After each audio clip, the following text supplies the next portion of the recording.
Hello, fictional. Welcome to the What If Issei. Today we are gonna see, what if Issei was the dragon god got harem with Katerea Leviathan? Part 3.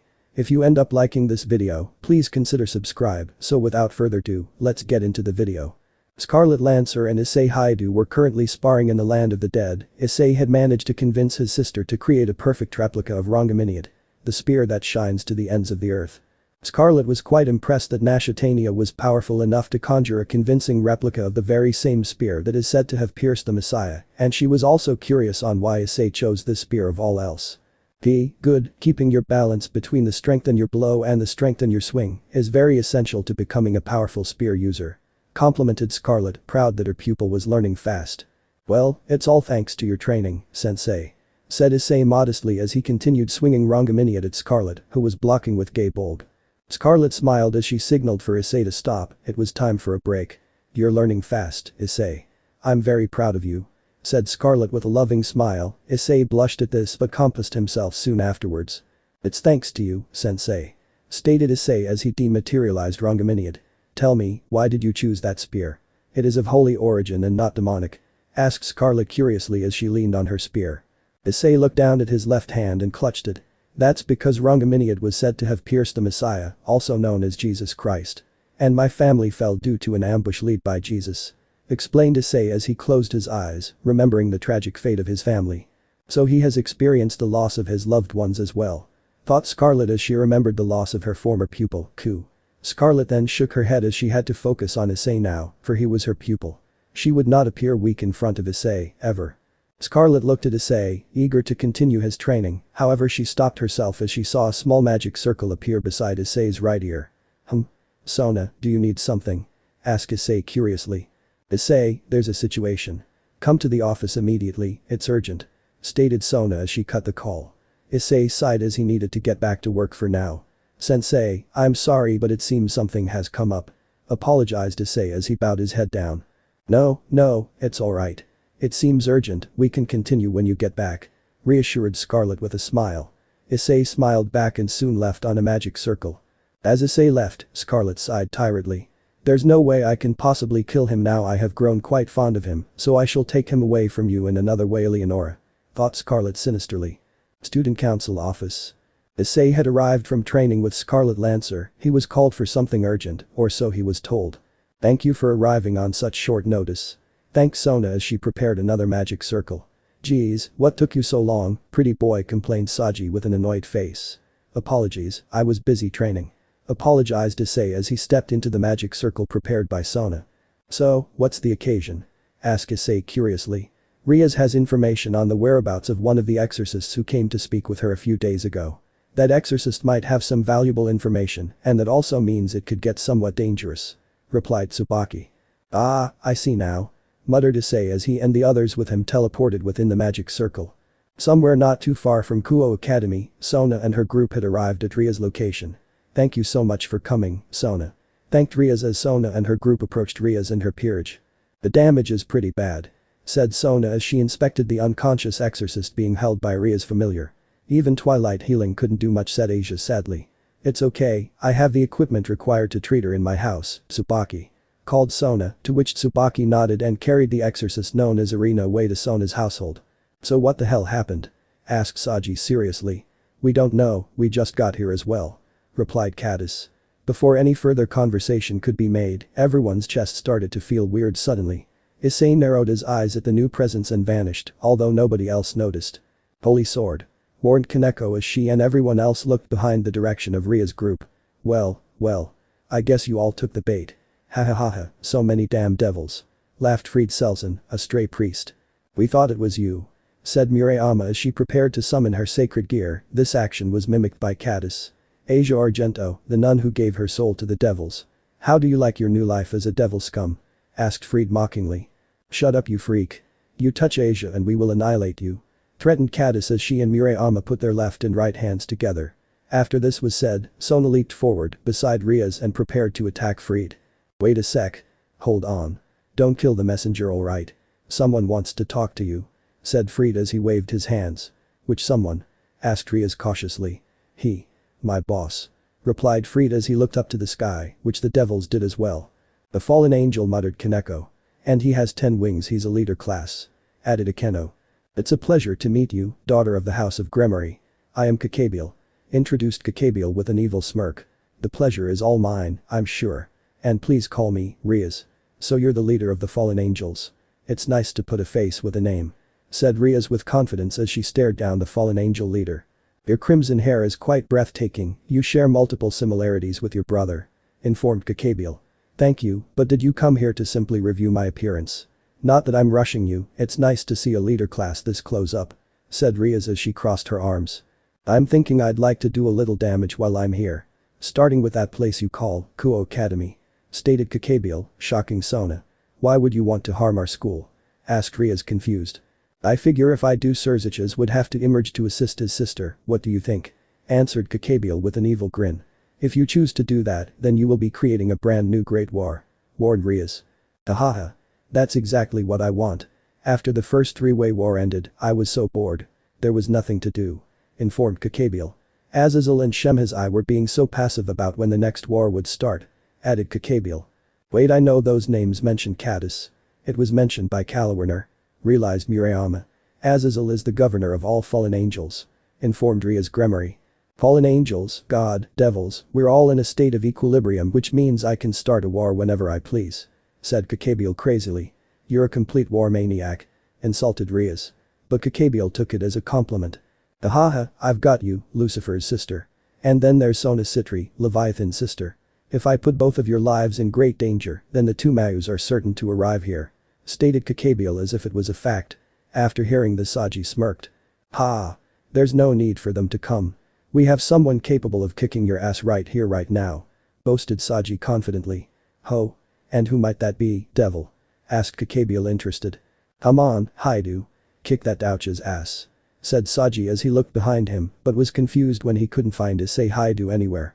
That's right, Issei was here with you wasn't he? Asked Riaz. Sona nodded but gulped when she had no idea where he was now. So? Where is this mystery fighter of yours? Asked Kokabiel as he rose an eyebrow. Saji gulped as he turned around to face Kokabiel with fearful eyes. Ahahaha. Nice bluff you devil scum. Mocked Frieda as he laughed. What a waste of time, whatever time to start a war. Said Kokabiel as he fired a barrage of light spears at the devils, but they were blocked by Sona and Riaz. Explosions were made. Once the smoke cleared out, Kokabiel and Fried were nowhere to be found. They're at the school. Stated Kaneko as she pointed towards Kuo Academy. We need to hurry. Said Caddis, to which the others agreed. But where the hell is Hyoudou at? Asked Saji confused. I don't know, I should have been keeping an eye on him, but now's not a time to think about him, we need to focus on protecting the school. Replied Sona as she and the rest of the devils teleported to the school. Hyoudou residence. All of Issei's peerage members were outside in the backyard, they could see a massive barrier protecting the school that Issei himself attended in. Shouldn't we go and help? Asked Isabella. No, we didn't get any order from Issei-sama. Replied Marion as she headed back inside the house. What? But what if Gremory fails? We all just die and move on, argued Isabella. Isabella was then grabbed on the shoulder by a particularly powerful woman, or in this case, a powerful dragon. Your lack of faith disturbs me, growled Tiamat, but Nashatania signaled for her to back off. Tiamat growled as she then headed inside as well. Look, I want you to think on this one, Isabella-san. Said Nashatania as she approached the former Phoenix devil. Do you really think that Issei would allow Kokabiel to destroy this town, with his peerage in it? Asked Nashatania, to which Isabella flinched. Naya, don't forget that his sister is here as well. Said Kuroka as she as well headed inside the residence. Isabella failed to utter any words. Trust in your master, Isabella-san. Trust in Issei Hyoudou, the strongest Red Dragon Emperor. Advised Nashatania as she as well returned inside the residence. Kuo Academy. Mind if I cut in? Asked Zenobia with a smirk as she cut down one of the Cerberus dogs summoned by Kokabiel. Zenobia. You came. Said Caddis, relieved that backup has arrived. Zenobia dashed towards another Cerberus dog and cut it down just as easily. That's exactly the amount of damage you'd expect from a holy sword. Said Akeno, also relieved at the arrival of the exorcist. Well, I would have preferred we didn't need help, I am glad you're here. Mentioned Riaz as she and Akeno attacked one of the last Cerberus dogs. Addis and Murayama continued protecting Asia with their combination of fire and lightning attacks, but there was a Cerberus that had managed to sneak up from behind Asia. She screamed in horror at her impending death, but was relieved when the Cerberus was killed by a barrage of swords that came out of the ground. Kiba. Called Caddis and Murayama happily. "So you came," Kiba muttered Rias happily. "That was so cool, Kiba-sama," complimented Katis as she and Murayama ran to him. "Cool is quite the understatement, awesome would be more like it," said Kokabiel smirking. "And why is that?" asked Rias confused. "The Excalibur is complete," shouted Valper Galilei happily. "That's the sword that can wipe out the entire town?" asked Murayama astonished. "Yeah, it's that strong," answered Kaneko as she stared at the Excalibur cautiously. "Valper Galilei, I am a survivor of the Holy Sword Project," informed Kiba as he walked towards Valper. "Or more accurately, of those you tried to murder," added Kiba. "Huh?" Valper uttered confused. "Kiba," called Rias, but he wasn't listening. "On this day, I will avenge the death of my comrades," announced Kiba as he dashed at Valper with his demonic sword but was stopped when a massive light spear that caused an explosion hit Kiba. "Kiba, no," shouted Rias worried for her knight. He was able to dodge a direct attack. "What a quick little rat," complimented Kokabiel mockingly. "Kiba-sama. How dare you?" Murayama and Katis shouted angrily. Kokabiel laughed as he simply threw another light spear at the two pawns, however he was quite amused when the two managed to dodge it. "So it seems that you two aren't as helpless as I had thought, however you still bore me to a certain degree," mocked Kokabiel with a smirk.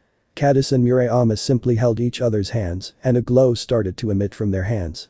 "Wait, stop this at once. You cannot face him alone," ordered Rias, to no avail as the two continued with their ritual. The glow faded and revealed Katis and Murayama with two different auras. Murayama was surrounded by a fiery aura, while Katis was surrounded by an electric aura.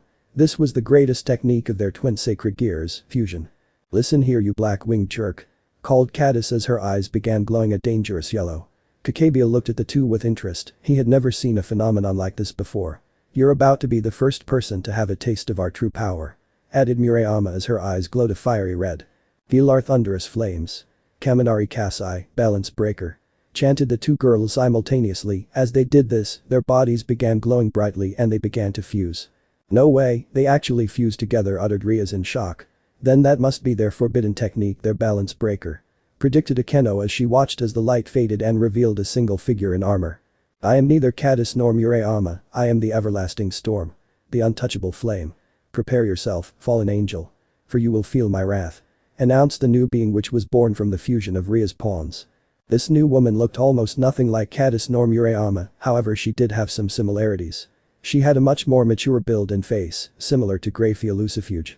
However she did have bright brown hair with a streak of pink reaching her bangs.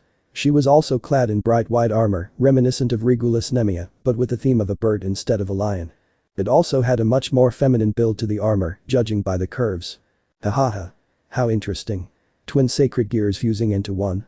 That is simply unheard of," inquired Kokabiel amused. "Keep laughing, you maniac," insulted the fusion of Katis and Murayama as she launched herself into the air and charged at Kokabiel. Kokabiel quickly flew away from his throne which dematerialized just as quickly. "Very interesting. Let us see how you fare against me in that state," said Kokabiel excited as Kuroyama, as we'll call her, started throwing a few elemental punches at him. Kokabiel easily dodged her punches and responded by sending his fist into her gut. Kuroyama staggered back and coughed out some blood due to the massive power Kokabiel put into the punch. "Oh? Damaged so easily? I expected more from you," mocked Kokabiel as he shook his head in disappointment. This aggravated Kuroyama as she charged a massive ball of mixed fire and lightning. Kokabiel smirked at this and began charging up an equally massive light spear. The two beings threw their massive attacks at the same time, resulting in a collision of power. Kokabiel continued laughing as the attacks colliding and battling for dominance caused the ground to shake. Kuroyama bit her lip as her ball of mixed elements was being pushed back by the light spear. "Oh, what's this? You're getting pushed back. Ahahaha. I guess I simply expected too much from a pair of weak devils," insulted Kokabiel grinning as the light spear soon defeated the ball of fire and lightning and was about to hit Kuroyama. Kuroyama blocked the light spear with both of her hands, she was struggling to stay in the air as the light spear was slowly pushing her back. Kuroyama quickly spun and kicked the light spear into the ground, creating a massive explosion, which could even be seen from outside the barrier. Outside the school was the student council keeping the barrier up so that normal humans could not witness the battle ongoing within the school. Sona and the rest of her peerage could see the massive explosion from outside. They assumed that Kokabiel was facing off against someone. Who could be fighting against Kokabiel? None of them have enough power to actually fight on par with him, inquired Tsubaki confused. Perhaps one of them unlocked their balance breaker, theorized Sona. What if it's Hyoudou? Suggested Saji hopeful. I doubt it, if it was then Kokabiel would be on the ground right now. Added Tsubaki. You seriously think he's that strong? Asked Saji in disbelief. Tsubaki nodded, much to Saji's disbelief. If it isn't Issei, then let's hope he arrives soon, hoped Sona desperately.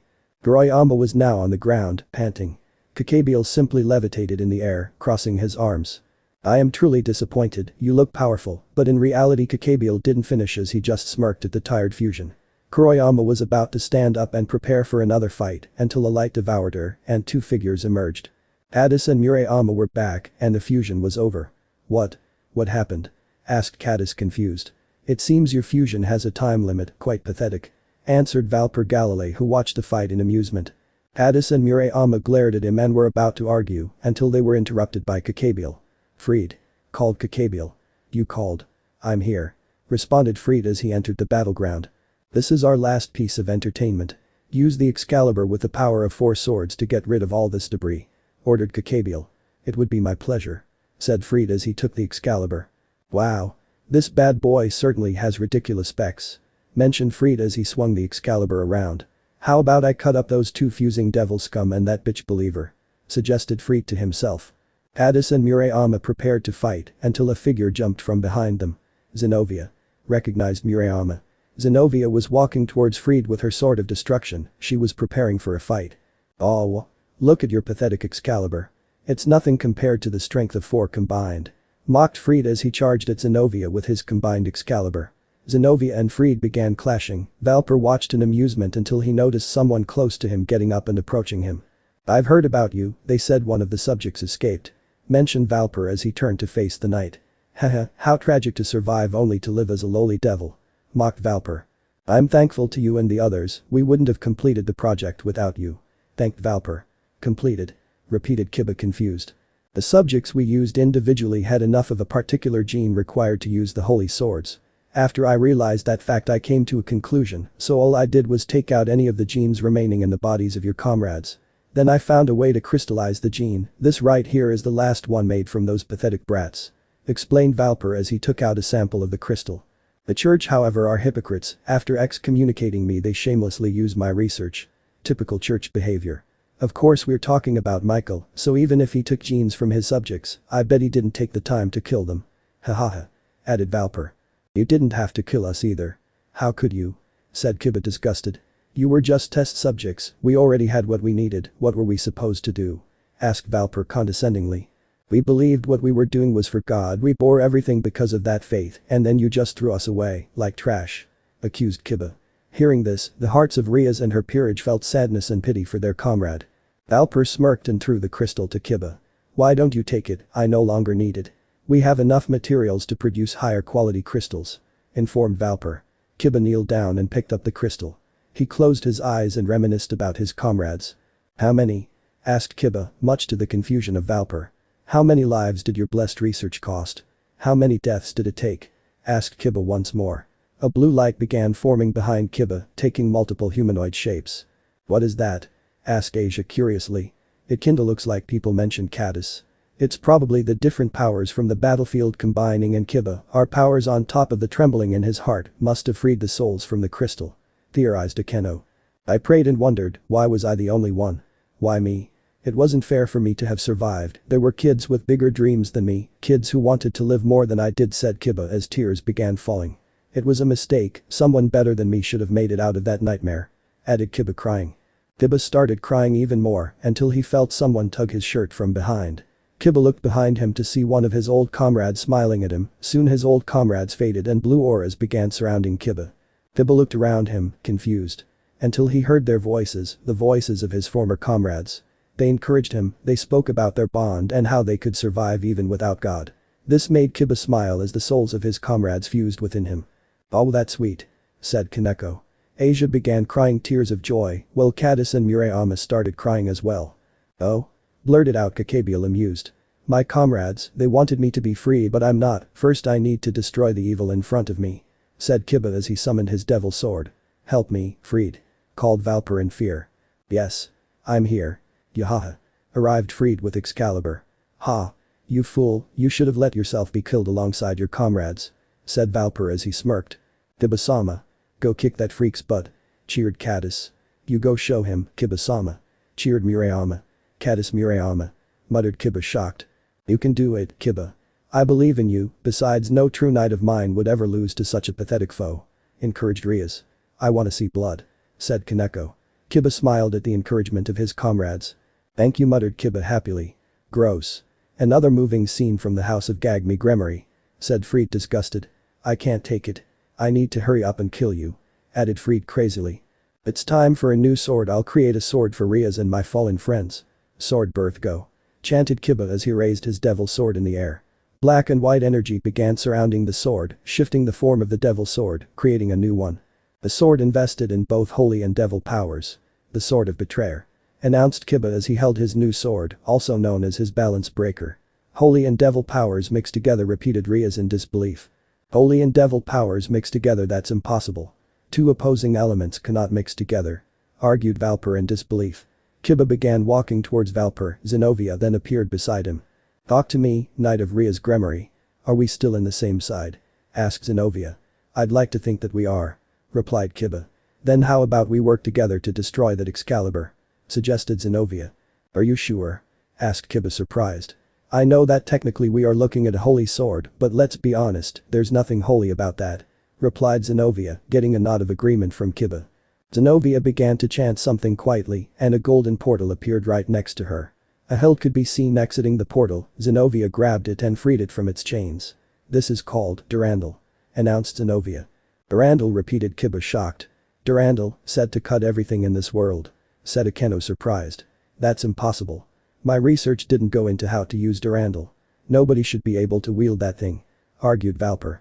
I am one of the rarely found naturals. Explained Zenobia.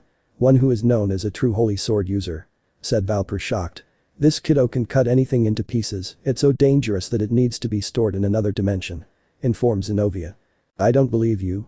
Said Fried as he charged at Zenobia with his Excalibur. Zenobia blocked it and swung Durandal at him, he was able to dodge though. Fried tried to strike Zenobia from behind, but Kiba blocked it and started clashing with Fried. Fried kept on swinging until his Excalibur broke into pieces. My sword broke. Are you beeping kidding me, complained Fried before he was knocked out by the pain of Kiba's balance breaker. Our powers overcame Excalibur. Muttered Kiba proudly. Prepare yourself, Valper Galilei. Warned Kiba as he prepared to charge with his sword. Yes. I understand now.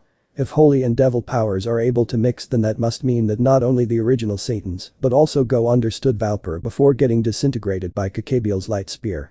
Oh, Valper, you were a talented individual, but I'm afraid you weren't supposed to figure that part out. Said Kokabiel as he began descending onto the ground. Alright Kokabiel, what are you truly up to? Asked Rias suspiciously. I'm destroying everything that disturbs me, so how about you provide me with some fine entertainment? Suggested Kokabiel. What do you mean? Asked Murayama confused. Use that holy devil sword, Durandal, and that fusion technique. Come at me all at once. Challenged Kokabiel before he just narrowly dodged a powerful magic blast which came from above the sky. What was that? Asked Kata surprised before she looked up to the sky. She along with the others smiled as they recognized the one who attacked Kokabiel. Issei. Recognized Rias as she formed a smile of relief. All the others smiled as well at the sight of Issei finally arriving. I was wondering where he was, muttered Zenobia as she too smiled at his appearance. You don't tell me Azazel sent you to apprehend me. Accused Kokabiel as he narrowed his eyes. He was very much aware that Issei was not an enemy to be taken lightly. Oh, you're mistaken. I wasn't sent by Azazel to take you in. Reassured Issei. Issei then smirked as soon as he said this, causing Kokabiel to snort in annoyance. He did however give me the A-OK to kick your ass. Added Issei as he then vanished and reappeared right in front of Kokabiel, sending a magically enhanced fist into his gut. Kokabiel staggered back and coughed out some blood. Bastard. This has nothing to do with you, Sikigwa. Issei immediately sent another fist into his face as he almost revealed something rather classified. Kokabiel flew up into the sky and charged a massive light spear. Issei smirked at this and slowly began to walk towards Kokabiel. Let's put that training to some good use, shall we, sensei? Muttered Issei as he summoned Rongaminiad, his spear. Is that, Rongaminiad, how can a devil scum like you wield that thing?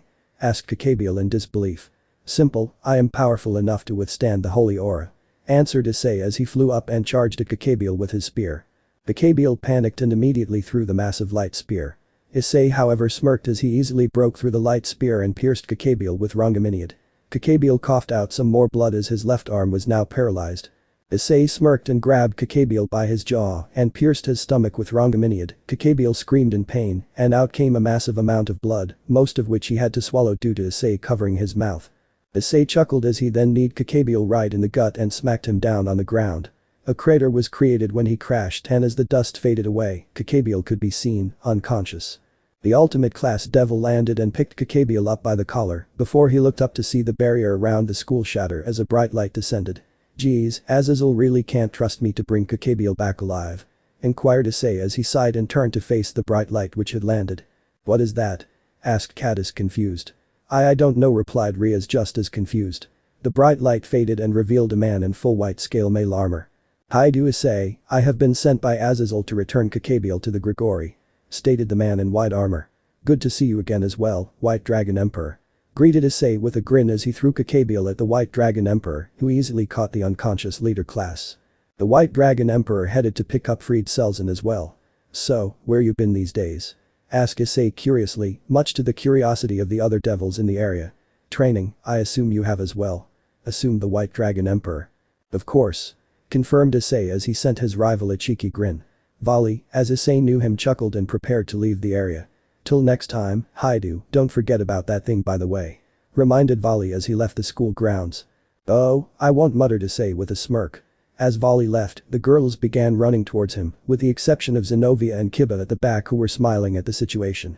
"Issei-sama, where were you this whole time?" asked Katerea with a pout.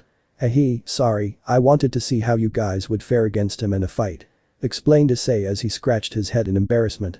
"Oh, so you wanted to see us get hurt. Ara, I didn't think you had the same fetishes as I did, Issei-kun," said Akeno giggling. "Issei," called Riaz angrily.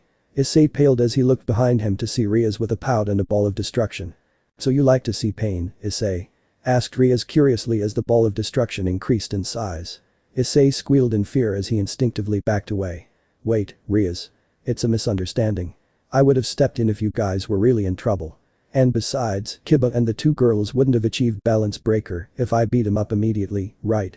argued Issei, causing Riaz to sigh and disperse the ball of destruction. "Fair enough," muttered Riaz with a pout. Issei sighed in relief. "But for waiting too long, I demand that you kiss me," demanded Riaz dominantly. Shouted all the other girls, even Zenobia was somewhat surprised, while Kiba only laughed. "Yo. Issei. So it was you after all," called Saji, who had arrived along with Sona and her peerage. I was sure that it wasn't," Issei muttered, Tsubaki, flustered that Saji was correct and she was not. "What do you mean?" asked Issei confused. "All those fancy explosions a few minutes ago. That was you kicking his ass, right?" assumed Saji as he raised an eyebrow. "Oh, no, that was Riaz and her peerage. I only arrived just a few moments ago," stated Issei. Hearing this, Tsubaki smiled victoriously. "I see, but it was still you who beat him, correct?" asked Sona curiously. "Yeah, the White Dragon Emperor arrived to pick him up and return him to Azazel," answered Issei, reminding Riaz about something. "That's right, you seem to be acquainted with Azazel and the White Dragon Emperor. Mind explaining that?" asked Riaz suspiciously. Maybe tomorrow. I'm really tired," replied Issei as he yawned. "I couldn't agree more, we will fix the damage done to the school, you all take some rest," suggested Sona, preventing Riaz from prying Issei of more information. "And when you interview Issei, I would like to be there as well," added Sona, gaining a nod from Riaz. "Alright then, good night to you all," said Issei as he prepared a magic circle to leave the area. It seems tomorrow would be quite busy for him. The next day, Hyoudou residence. Issei had woke up and headed downstairs to see if his tempura was ready, much to his annoyance however, nobody but him was awake yet. Issei sighed and stretched his body a bit as he stretched his tight shirt could not cover his attractive body build and six-pack. If any of his peerage were awake right now then they would pass out from too much blood loss. "Oh my," gasped Scarlet Lancer, who had just now noticed Issei had woken up. Sensei," blurted out Issei, confused as to why she was here. I'm sorry, I hadn't realized you were there. I suppose I nodded off," apologized Scarlet as she tried to hide her blatantly obvious orgasm. "That's fine, but what are you doing here, Sensei?" asked Issei curiously. It seems he hadn't noticed that Scarlet's bodysuit was going to need to be washed pretty soon. I was going to pick you up personally for training but I just remembered that I have an important meeting," replied Scarlet, who seemed to be shaking. "Sensei, are you alright?" asked Issei concerned. I'm fine. No need to worry. I'll see you sometime soon, Issei-kun," replied Scarlet as she hurriedly teleported away. I wonder what was wrong with her, thought Issei out loud. Ahahahaha, laughed Belzerd thunderously. Even Elsha herself struggled to keep herself calm. What's so funny? Asked Issei in his thoughts. Meanwhile in the land of the dead. Scarlet had quickly washed her bodysuit as it was covered with some ahem. Sticky liquid. Damn it. He caught me off guard. I wasn't able to stop my body fast enough, thought Scarlet flustered. The cult research clubroom. Issei had arrived at the clubroom for his interview. Sona was also present along with Saji and Tsubaki. Ria smiled as she saw Issei entered the room, she properly greeted him, and both sat down on the opposite sides of each other on the couches. Alright, shoot me. Said Issei as he was ready to explain a few things. I think the first thing we want to know is how you're acquainted with both Azazel, the general governor of the fallen angels, and the White Dragon Emperor. Presumed Riaz. Well, Azazel is an old friend of mine, he helped me and my sister not too long after my mother died fighting the Son of God. Explained Issei, shocking Riaz and the others, they felt as if they messed with a personal matter. Oh, I apologize, Issei apologized Riaz as she bowed her head down. Raise your head, it has been years since I've gotten over my mother's death. Stated Issei, getting Riaz to sigh in relief, she did not want to taint her relationship with Issei. Anyway, for the White Dragon Emperor, well, let's say we have some sort of rivalry. Said Issei, gaining the suspicion of Sona Sitri. A rivalry with the White Dragon Emperor? That seems oddly suspicious, perhaps Issei is the no, he is a pure-blooded devil, meaning he can't have a sacred gear. Thought Sona Sitri. Wait. That's right. Issei stated he was half devil, half dragon. Did everyone just suddenly forget that fact? Sona corrected herself. So maybe he is half dragon due to the fact that he wields boosted gear. Theorized Sona. Thank you for your honesty, Issei. So how about your peerage, besides the former servants of Riser, who else do you have as a servant? Asked Riaz curiously. Issei figured they would find a way to turn the tables and learn more about their rivals. Issei was not a dense man, he knew that almost every girl in this room right now wanted a piece of him, even in his peerage he knew who was attracted to him. You wouldn't believe me, even if I told you. Said Issei, earning a pout from Riaz. You're trying to keep them hidden? Inquired Riaz, getting Issei to chuckle. I'll tell you if only you, Akeno, Sona and Tsubaki stay in the clubroom for this question. Issei set down his terms for the revelation of his peerage. Riaz and Sona nodded as they sent everyone else outside. Alright, now will you tell us? Asked Riaz desperately. In fact, this played right into her hands, only 3 other girls would know of their hidden rivals, so Riaz had a certain advantage, but then again so did her queen and Sona. Yes, but the main reason I wanted you to send them out is because one of my servants has an traumatic effect on one of your servants, Riaz. Informed Issei, confusing Riaz. Who? Asked Riaz concerned. Kaneko, or in this case, Shirin. Answered Issei, shocking Riaz and Akeno as Issei knew of Kaneko's real name. Wait, don't tell me that one of your servants is Hiroka, Kaneko's big sister. Answered Issei, confirming Riaz and Akeno's suspicions. Why is she a member of your peerage? Asked Riaz slightly angry. She's an old friend as well, in fact she's one of my top 5. Replied Issei. Top 5? Inquired Tsubaki. Top 5 favorite girls. Clarified Issei, causing all 4 of the girls to blush. What about me, what top am I? Asked all of the girls simultaneously. I don't really know how to say this none of you are in top 5. Answered Issei terribly. You're an idiot. What a dense little kid. I say that's not how you're supposed to answer a question like that. Issei received these comments from the beings within his mind. Issei was confused at the comments of Drake, Belzerd and Elsha. But when he looked at the 4 girls, he finally understood his mistake. All 4 of them had a dark aura surrounding them. Issei paled at this and even considered activating his boosted gear until Sona calmed down and the dark aura dissipated. Tsubaki followed suit while Riaz and Akeno calmed down as well, although they still had a slight dark aura. No matter, let's get back onto the topic. Who else don't we know about in your peerage? Asked Riaz still frowning. Well, there's my sister, she's my knight.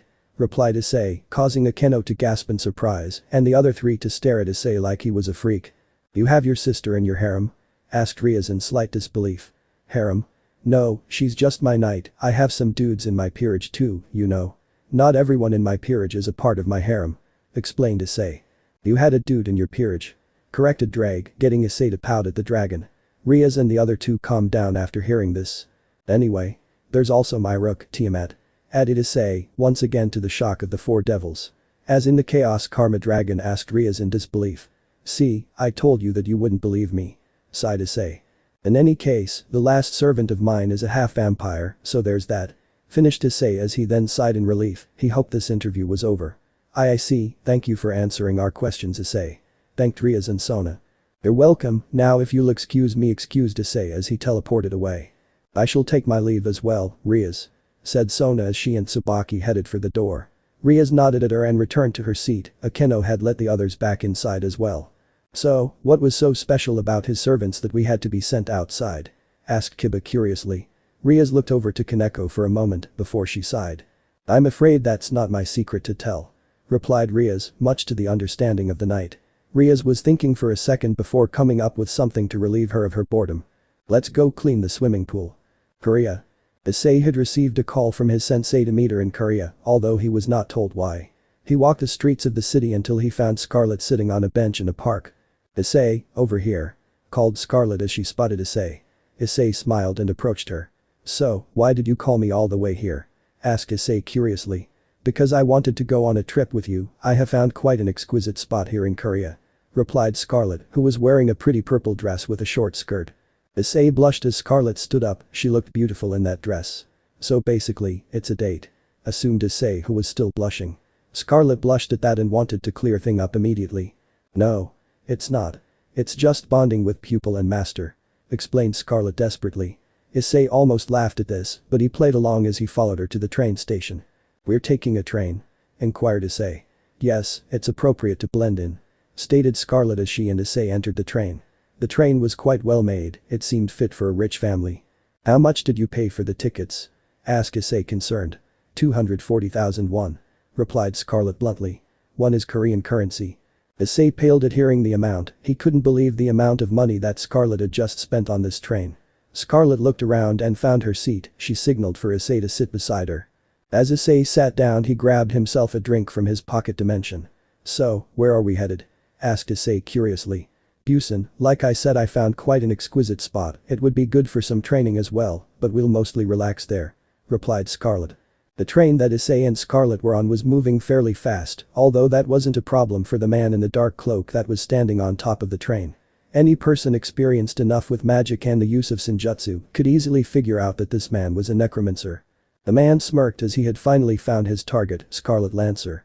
She had humiliated him once before when both of them were within the HQ of the European government dealing with the supernatural. The man created a barrier around the train and had found the first human victim for his little experiment. Once his work was done, the man jumped off the train and vanished, leaving Scarlet to deal with what he had in store for her. Scarlet narrowed her eyes as she immediately sensed a barrier that was just placed on the train. Do you sense that? Asked Scarlet curiously. Issei nodded as he scanned the barrier as well.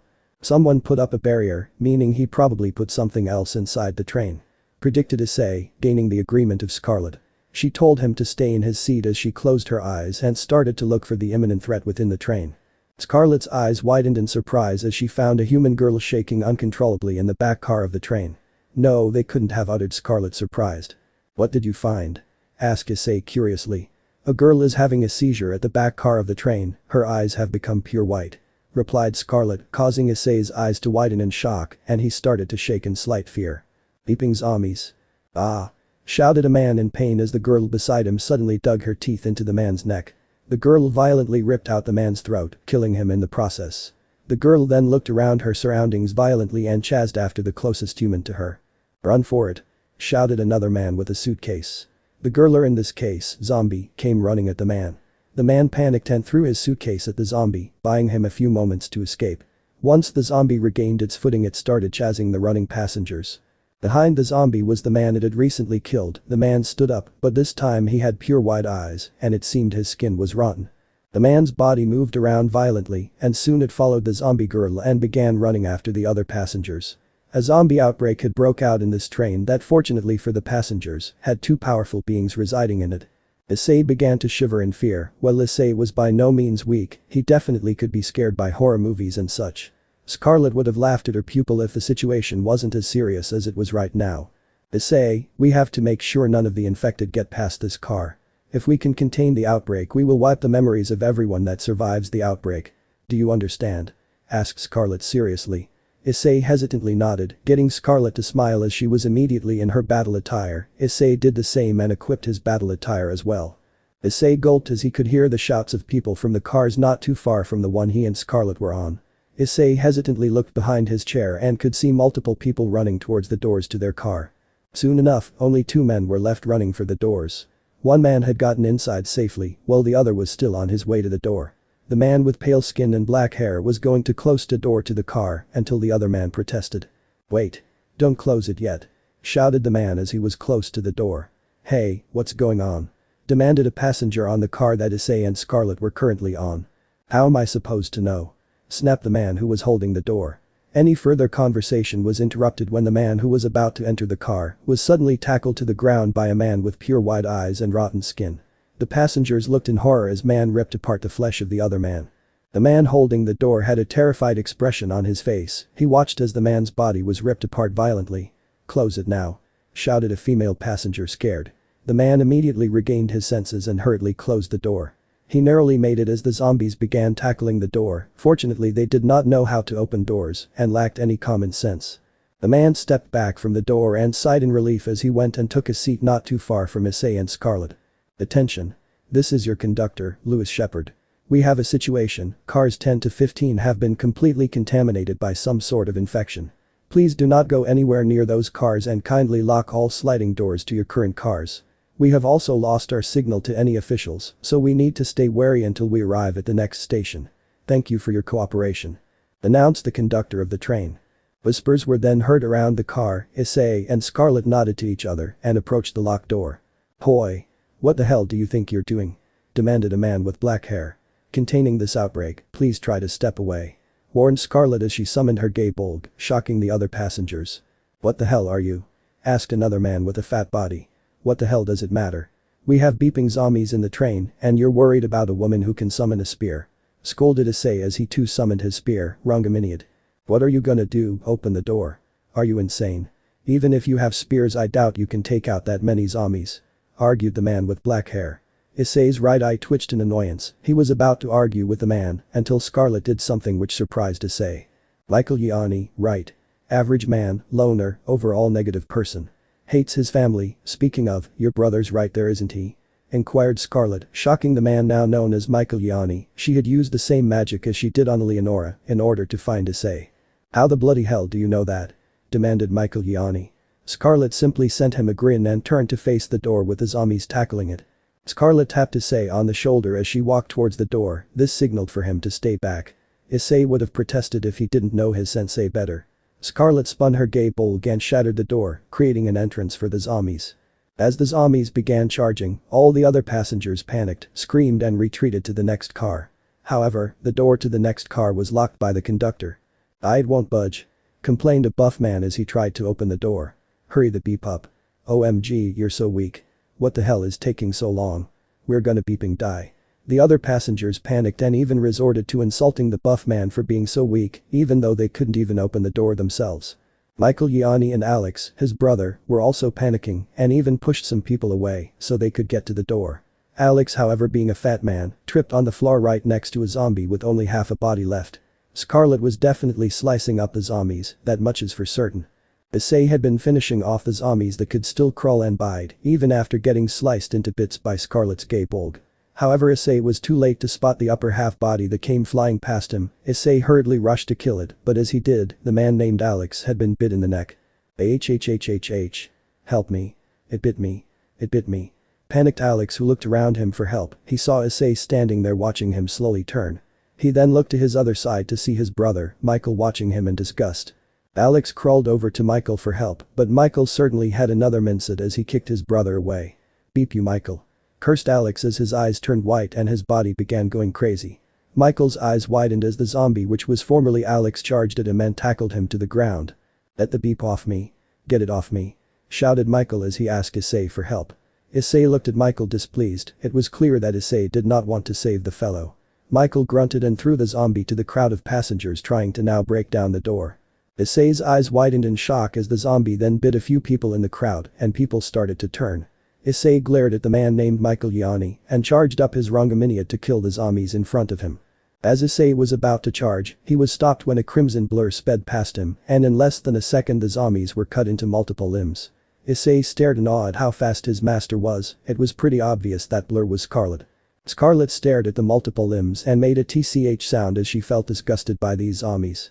Scarlet turned to the remaining passengers in their car and then turned to look at the man responsible for the deaths of multiple people here, Michael Yanni. Scarlet then vanished and reappeared behind Michael Yanni. The man was confused until he felt some pain in his chest. The man looked on confused before he coughed out blood. He had been stabbed in the heart by Scarlet Lancer. "You're just as vile as these undead," whispered Scarlet before plucking out her gay bulg, ending the man's life. Issei nodded in approval and prepared a powerful mind-wiping spell. Scarlet assisted with this spell and soon enough everyone in the train that was not aware of the supernatural had their minds wiped and memories of this incident were forgotten.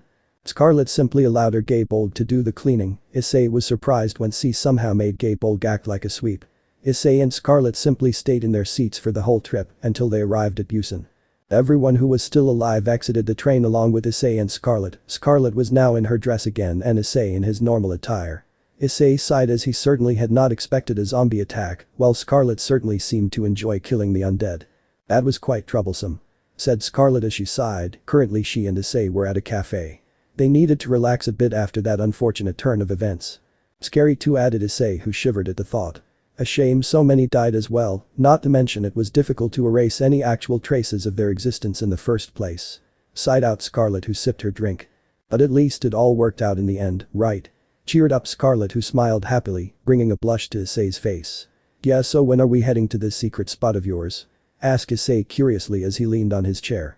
"Soon, I just need to narrow down a few suspects," replied Scarlet as she browsed through some type of magical selection screen. To Issei it looked like something out of a video game.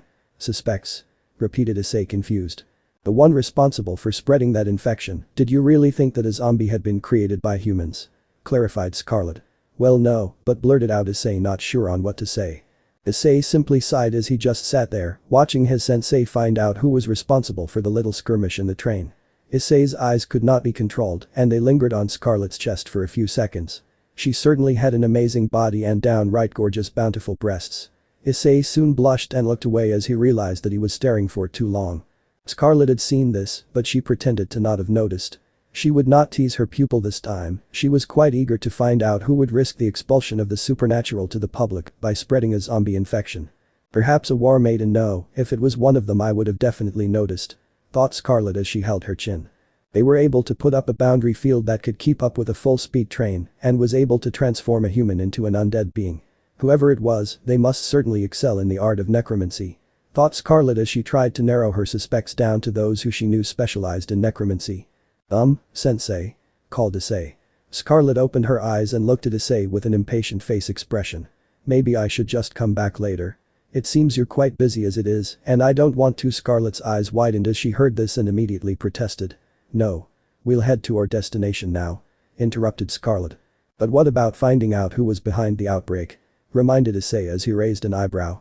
"It can wait," said Scarlet as she soon dragged him away to their destination. Issei couldn't even argue and was dragged away with a deadpan face. European territories. Within the barracks of the Volteria family, there was a raging Leonora. Ever since the fall of the Volteria kingdom, Leonora and her mother could never really get along too much. "Why must you always tamper with my life?"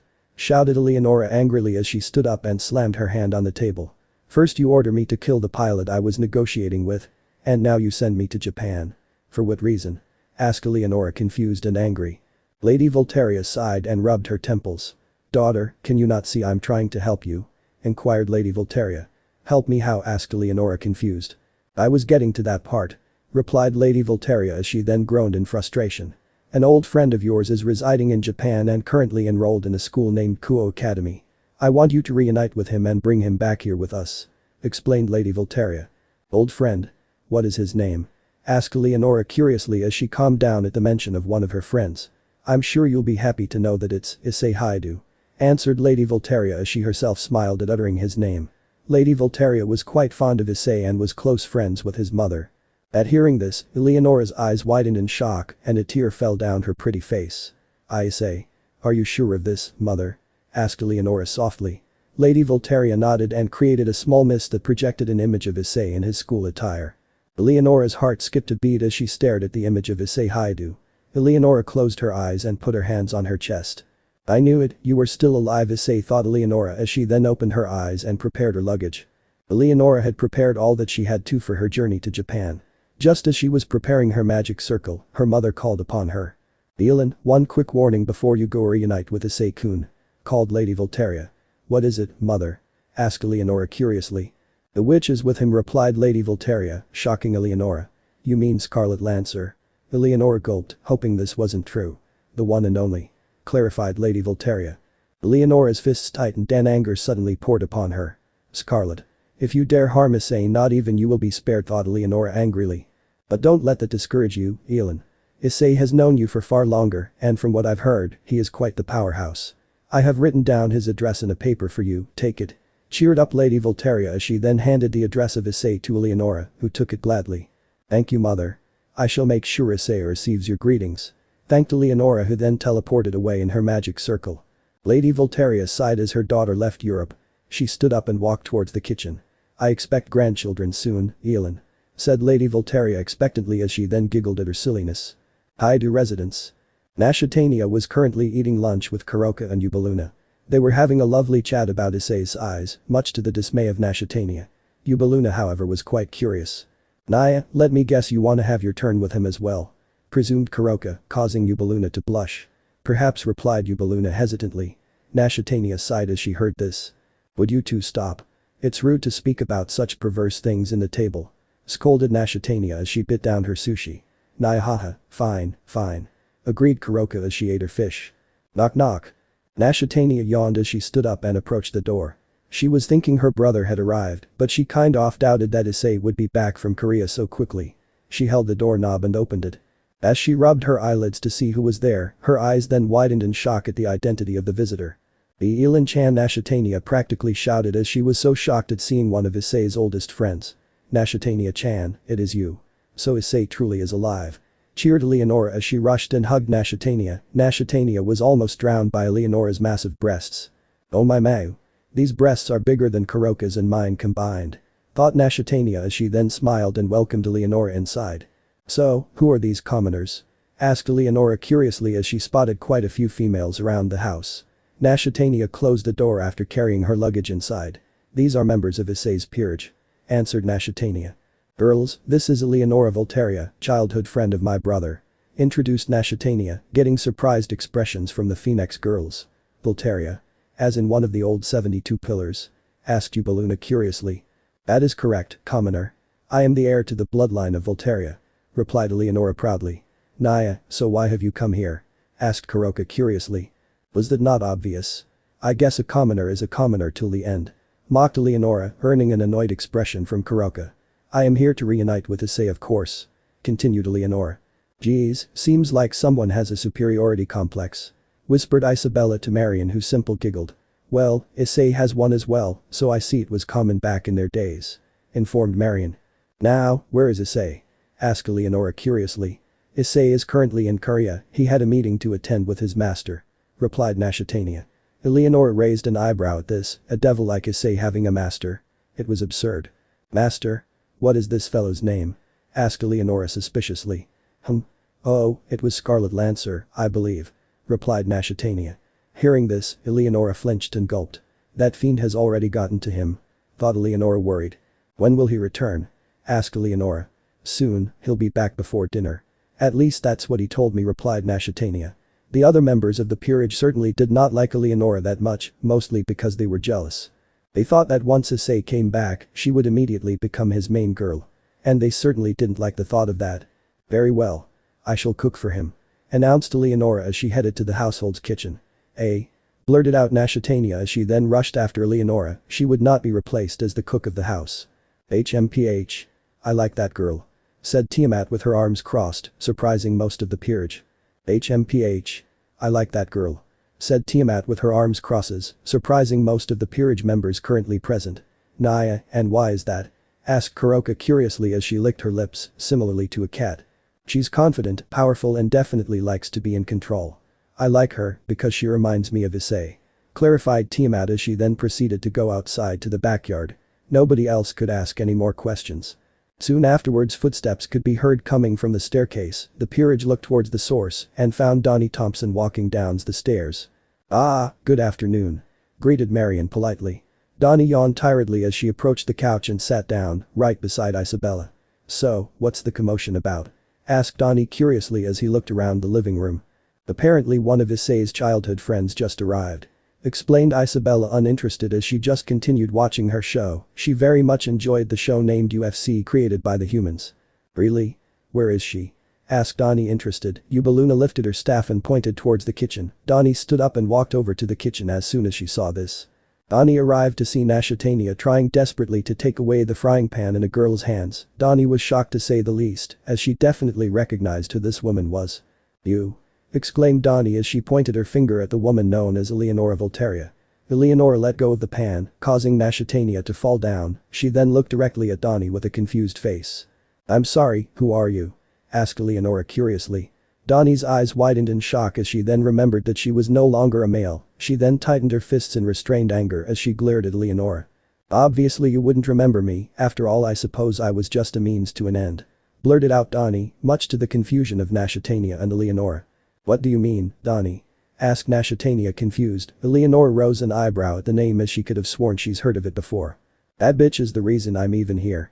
I wouldn't have needed to be saved by Issei if she didn't strike me down with her oh so powerful blade," replied Donnie as she mocked Leonora. Leonora's eyes widened in realization.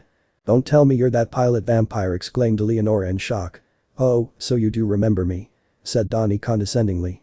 "I was certain that I had killed you," muttered Leonora as she held her chin in deep thought. "You certainly would have if Issei didn't save me," informed Donnie, her eyebrow twitching in annoyance. "Then I apologize, commoner. It was by the order of my mother that I had to end your life or at least attempt to," apologized Leonora as she bowed her head down. Donnie was shocked at the sudden apology, but her face softened and she simply sighed tiredly. "Whatever, I accept your apology. I suppose we all have to obey our parents at a certain age," said Donnie with a pout as she simply returned to the living room. Leonora smiled at the acceptance of her apology and simply went to pick up the frying pan again. "Hey!" shouted IsseixKaterea in annoyance as she once again began fighting for the pan. Time skip, 1 day later. Issei sighed as he had finally gotten back home. He said he would be back by dinner, but he didn't specify which dinner, so he would use that to his advantage. Issei opened the door. As he looked around the house he found a woman watching TV while eating some popcorn. It seemed nobody else was awake, after all it was pretty early in the morning. Issei closed the door, getting the woman to look behind her. Issei was shocked however when he found out it wasn't one of his peerage, but instead. "Elin?" uttered Issei surprised. Leonora's eyes were widened in surprise before smiling and tackling Issei to the ground. To Issei's surprise however, she began violently making out with him, but he responded either way.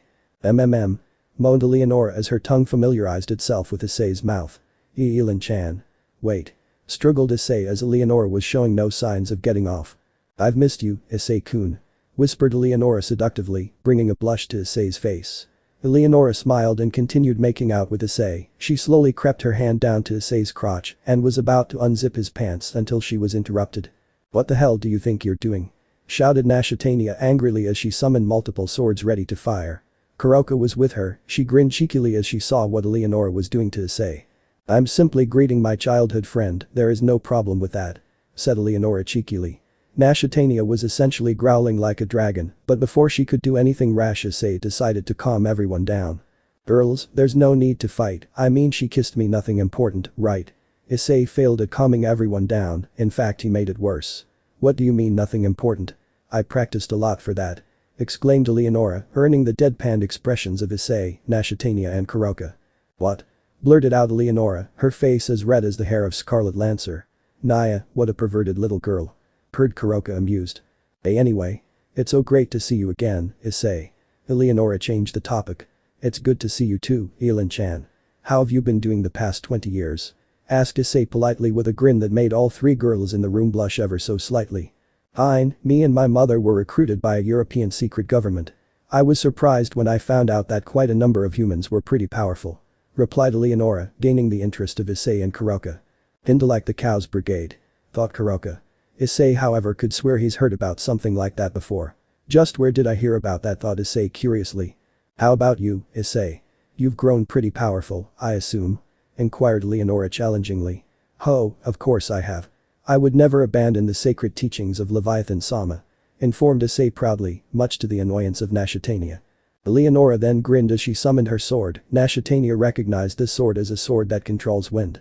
Issei however was not one to back down from a challenge. Boost. Announced the boosted gear. Leonora was surprised that Issei had a sacred gear and she would delve into a topic that many that knew Issei had boosted gear have been wanting to know the answer to as well. Wait, how do you have a sacred gear, Issei-kun? You are a pure-blooded devil? Asked Leonora curiously. Ah, well, I was a pure-blooded. After I received the boosted gear I became half dragon, half devil. Replied Issei. Received? Repeated Leonora interested. Yes, I received it from the previous Red Dragon Emperor, Belzerd. Clarified Issei, much to the surprise of Kuroka and Leonora. That would be me. Came in Belzerd out of nowhere apparently. Where is he? Asked Leonora as she looked around the room before the boosted gear glowed a bright green. In here, miss. Informed Belzerd. You can speak to past users of the boosted gear? Asked Kuroka curiously. It's more of us speaking to him really, not every Seikryuite is strong enough to escape the deep depths of the boosted gear with all the porn Drake keeps in here. Clarified Belzerd. Hoi. Shouted Drake angrily. Wait, us? Repeated Leonora. I apologize for Belzerd's indiscretion, I am Elsha, the strongest female Seikryuite. Greeted Elsha. Nah, it seems that Issei always has a female inside him. Teased Kuroka. Issei blushed at this as Elsha wasn't even defending herself. I can't say it's bad in here, muttered Elsha seemingly embarrassed. What the hell are you saying? Guo Academy. Issei sighed as he stared out the window of his classroom. It took a lot of convincing to stop Leonora from coming to the school.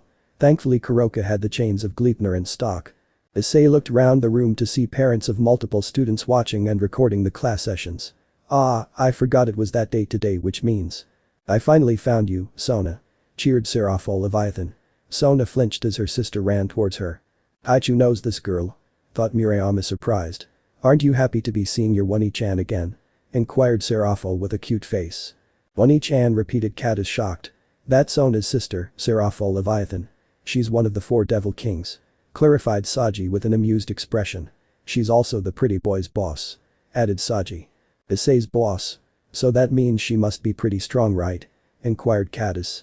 Obviously. You don't become a devil king for nothing. Said Saji, causing Katerea to pout. So, where's Issei-chan? Asked Serafol curiously. Sona was slightly surprised that her sister stopped bugging her already, but she would comply anyway. He's currently in his classroom. Replied Sona. Great. I want you to bring him with you when you go home later, I'll be visiting along with father. Ordered Serafol as she then skipped away, earning a deadpan expression from Sona. Aichu? Called out Saji as he approached Sona. Saji, I'll be bringing you to my house later, so meet me outside the gates after school. Don't be late. Informed Sona as she walked away. Hi. Wait, did you just ask me to go home with you? Asked Saji shocked. Sona merely huffed and kept walking. Kaichu. Wait. Called out Saji as he ran after her. Well, it looks like I'm not the only one for a rough day, blurted out Riaz as she sighed tiredly. Katerea and Murayama giggled at their master. Unknown realm. Katerea Leviathan was sipping on some hot tea. She looked like quite the polite girl as she was sipping. She held the cup with grace. As she drank her tea, thoughts about Issei entered her mind. Flashback. Good morning, Katerea-chan. Greeted Issei, waving his hand. Ah, good morning, Hyoudou-san. Katerea greeted back. Issei had approached her and sat right beside of her. You can just call me Issei. Informed Issei cheerfully. Katerea blushed but hesitantly nodded. Then, good morning, Issei-san. Obliged Katerea. So, how was your day? Issei started some small talk. It's been good so far, responded Katerea, blushing as Issei got close to her face when he asked. That's great. Mine's been good too. Exclaimed Issei happily. So are you excited for our marriage?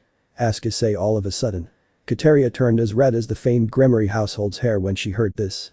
You can't just ask something like that. Scolded Katerea blushing. Huh? Why not, Katerea-chan? Asked Issei confused, his expression was cute to Katerea. She blushed as she saw his face and simply looked away. Forget it. Blurted out Katerea.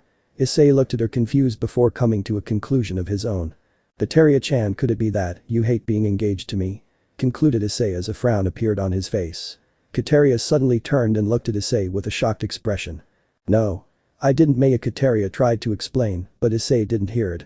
If you're not happy with Uncle Leviathan's decision, then I will tell him myself. Informed Issei as he stood up. Issei-san, I didn't mean it like that. I actually think you're really handsome. Explained Katerea, getting Issei to turn around slowly and look at her with stars in his eyes. You think I'm handsome?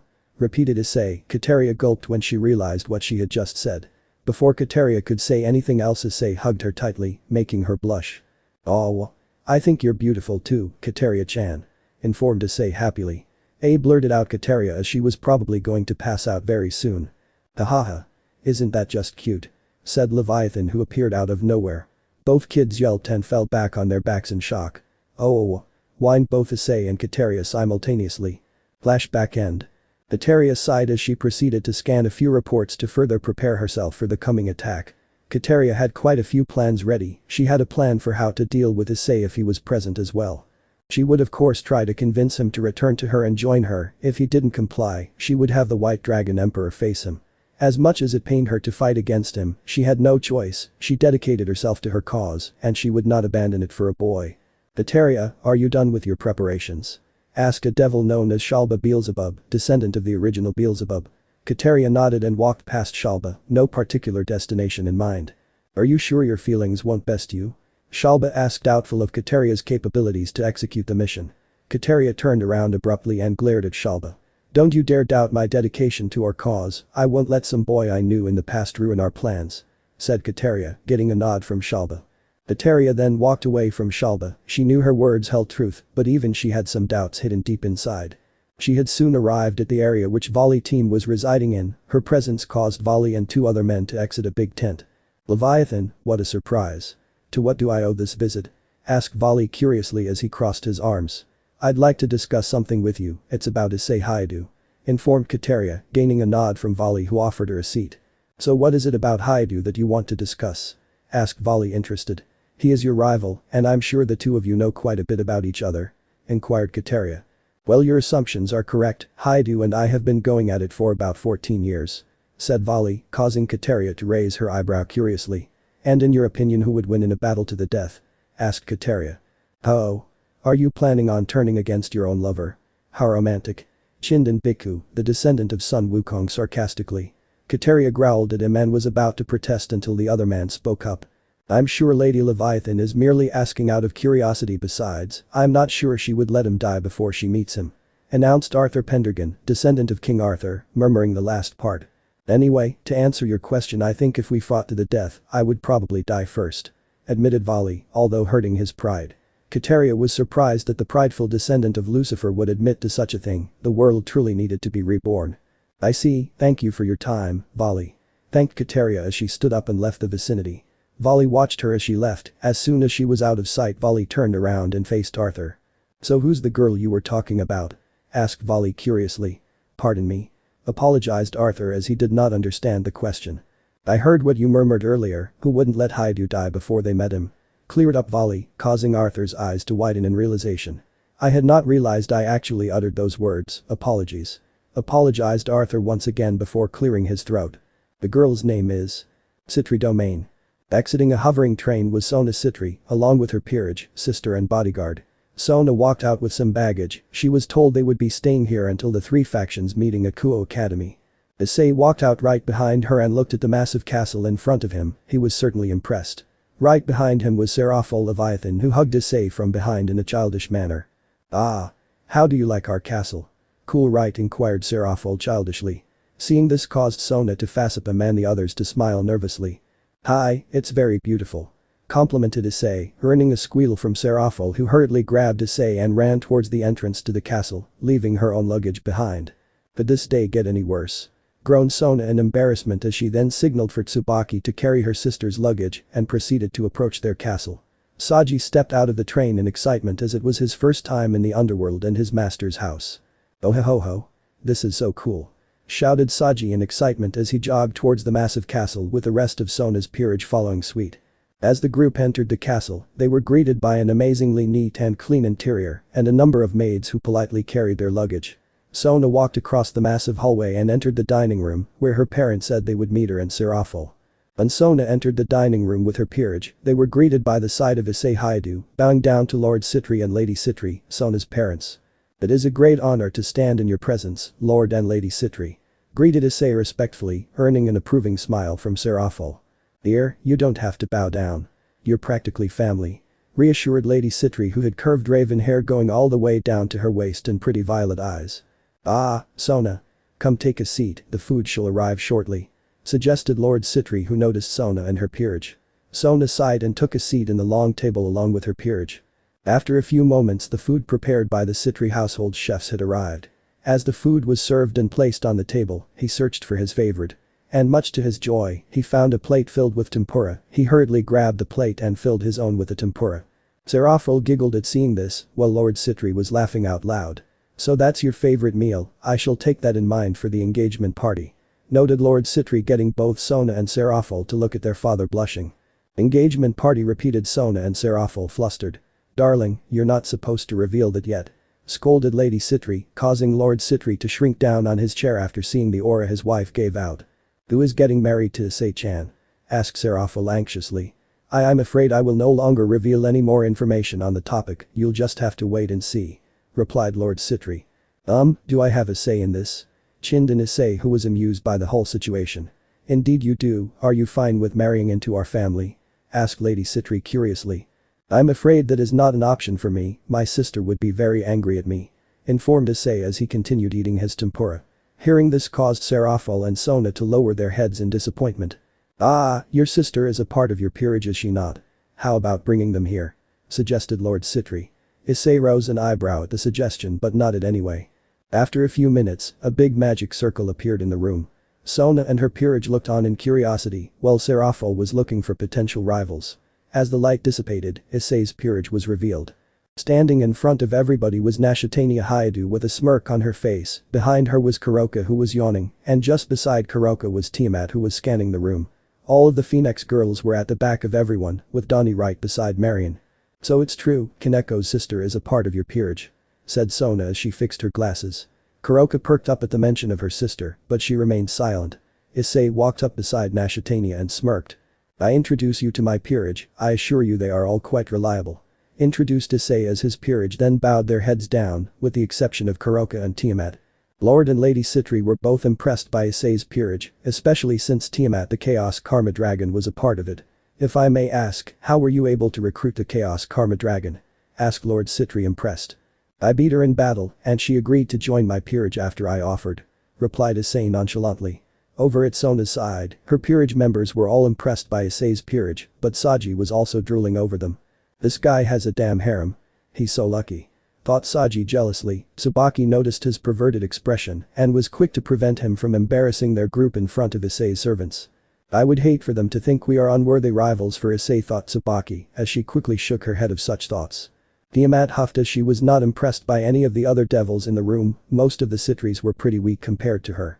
"They don't stand a chance against me, Hyoudou and Issei, but they could probably beat the Phoenix girls and that vampire," thought Tiamat as she crossed her arms.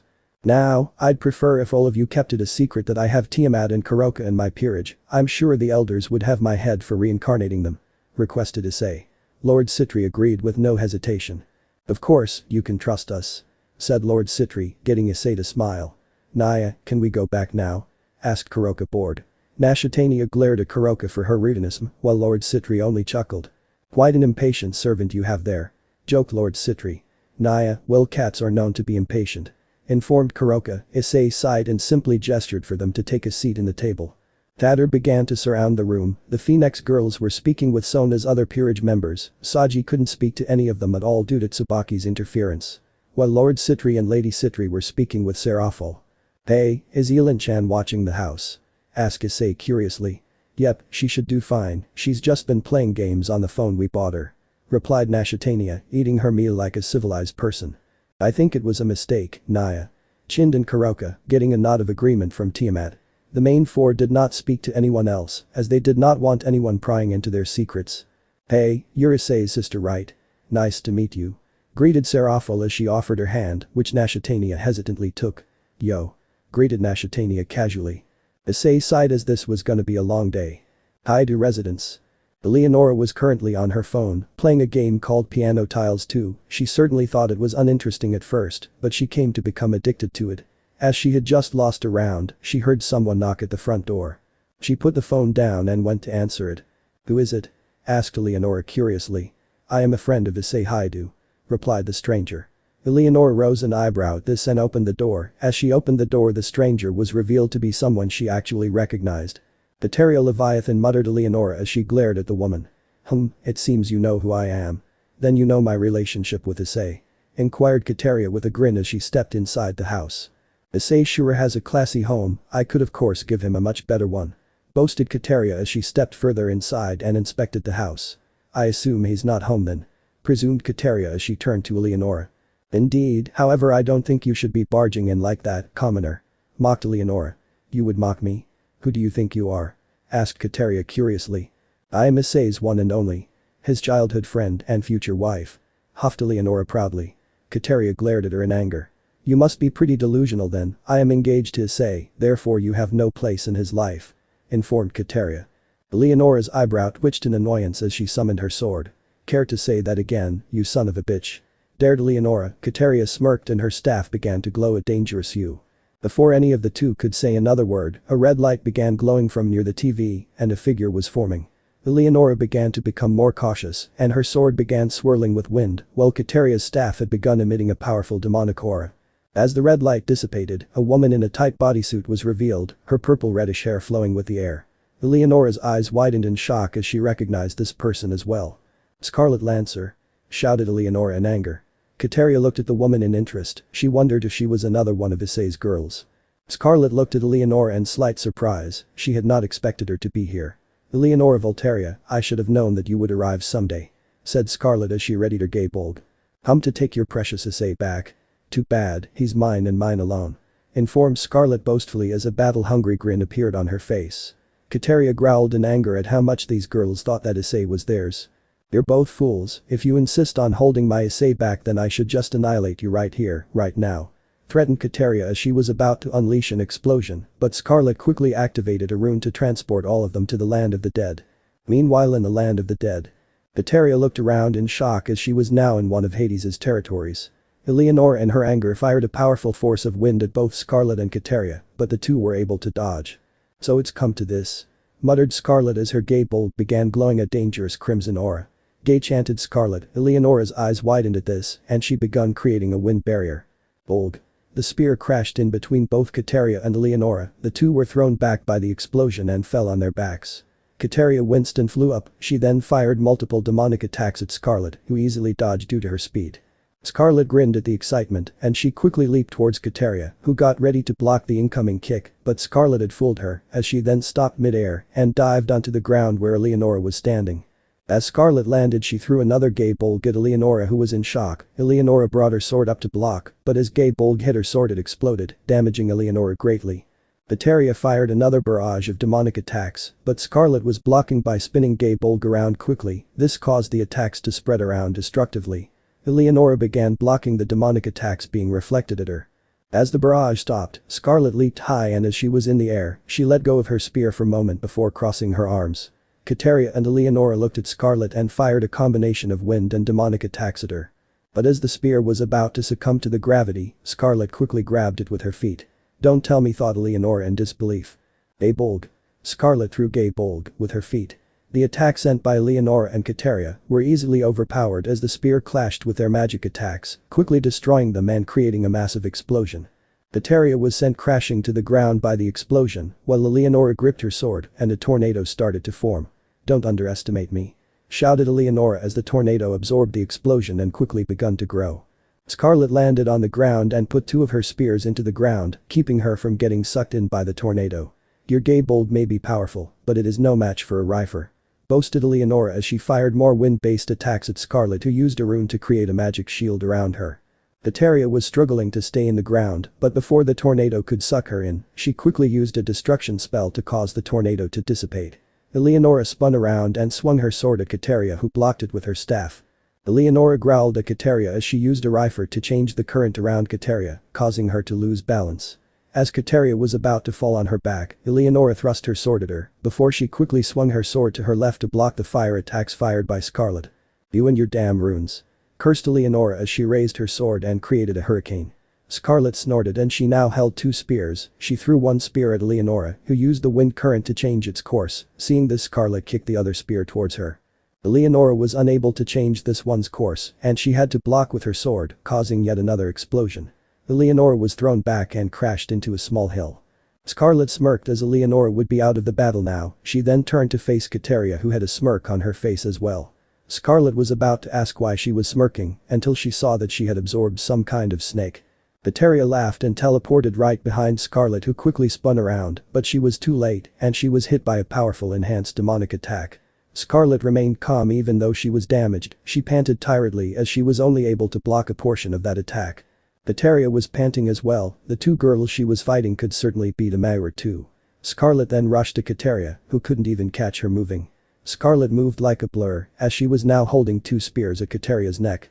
"I believe I have won this battle, Issei is mine," announced Scarlet with a smirk. Katerea growled at her and stepped back. "I would never give Issei to you, but in the end it's his decision. You may have won the battle, but the war is far from over," informed Katerea, causing Scarlet to smile. "I'd be disappointed if it was over from this fight alone, I do prefer a challenge," said Scarlet as she put her spears down. Before any of the two could say any more, they quickly dodged a powerful demonic beam. The attack was quite powerful as the multiple hills and mountains hit by the attack crumbled into pieces. Katerea readied her staff and Scarlet her spears. At the top of a hill was someone in full armor, underneath the helmet, this person was smirking. "So you're the girls I need to defeat for Issei, well, nothing I can't handle," boasted the knight. "A knight, were you watching the whole fight?" asked Katerea cautiously. "Aye, it was alright, but I doubt any of you could defeat me in a battle to the death. Especially if it was for Hyoudou," replied the knight. The knight's voice certainly had a feminine touch, but the knight acted like a male. "That has yet to be seen, but who are you anyway?" asked Scarlet curiously as she leaned on her spear. "You'll know soon enough," replied the knight ominously. Katerea and Scarlet glared at the knight. The knight chuckled at this and simply waved nonchalantly. "I suggest you all return to where you came from, Issei would not like to hear about this fight," suggested the knight. "I will repeat myself for all of you fools, I am Issei's fiancé, and none of you can compare to that. Remember that for the next time we meet, we'll be in front of Issei," announced Katerea as she left in a magic circle. Leonora, who was still conscious, heard Katerea's little speech, she stood up and leaned on her sword for support. Scarlet turned towards Leonora who glared at her and left in a magic circle as well. Scarlet sighed tiredly and faced the knight once again. "So, are you gonna leave now?" asked Scarlet. The knight approached her and chuckled. The knight was amused by this whole situation. "Honestly, that was probably the stupidest fight I've ever seen," said the knight out of nowhere, getting Scarlet to raise an eyebrow. "How so?" asked Scarlet curiously.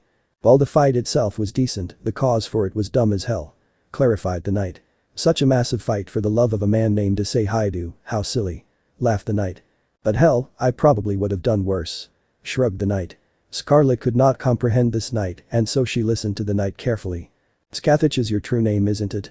inquired the knight, shocking Skathich. "Yes, it is," confirmed Skathich, surprised that the knight knew her true name. "Well met," greeted the knight as he or she offered Skathich a hand. "Issei-kun.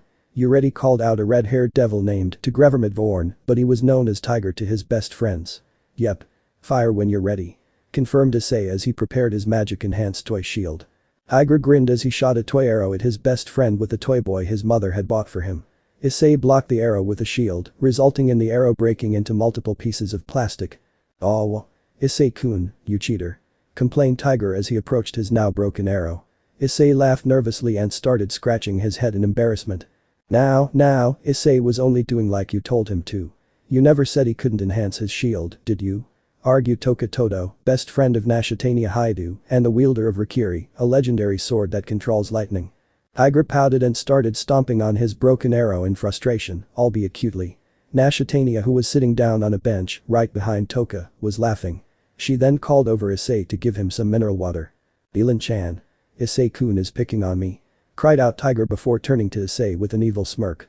Issei shivered in fear as he felt the wind current around him change. "Issei-kun. What did I say about bullying others?" asked Leonora, who was floating in the air with her arms crossed. Issei looked up and stuttered, he couldn't find any words to utter. "Hyoudou, don't treat others badly if you don't want to be treated the same way," answered Issei, unsure. "Good," complimented Leonora before using the wind current to make Issei trip into the ground comically, resulting in the laughter of Toka and Nashatania. 28 years later.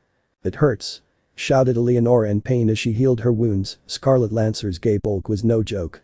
After a few moments her wounds started to close and heal, she sighed in relief as she simply opened her phone and opened her game.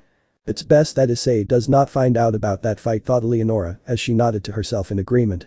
She stretched her arms and yawned as she stood up and headed to the kitchen to quickly brew up some coffee.